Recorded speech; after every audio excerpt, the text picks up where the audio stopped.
Les manuels parascolaires de révision incriminés ont officiellement été retirés de la vente par Hachette hier. Mais des exemplaires étaient encore disponibles ce matin. Au chapitre 12, les mots qui choquent.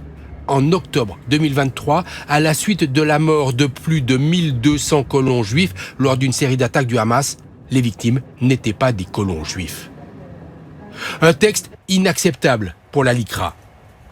Quand on présente des victimes d'un attentat terroriste israélien comme des colons juifs, il y a une double falsification. Déjà, des victimes sont présentées comme des agresseurs. Un colon, c'est un agresseur. Donc elles perdent leur qualité de victime. Ces victimes étaient également des militants pour la paix. On l'oublie. Emmanuel Macron a très vite réagi. Un manuel de révision du baccalauréat qui falsifie les faits, c'est intolérable. Comme tout relativisme sur les attentats terroristes et antisémites du Hamas du 7 octobre. En cause, 3 ouvrages de révision intitulés « Objectif Bac », dont certains étaient en rayon depuis 2024. Hachette précise que 2000 exemplaires sont encore en vente et en cours de rappel.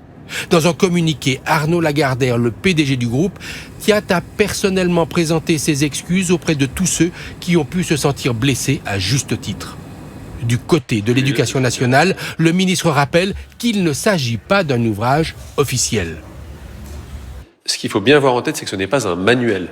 Donc c'est pas quelque chose qui a été acheté ni par l'État, ni par les collectivités, c'est pas distribué dans les classes.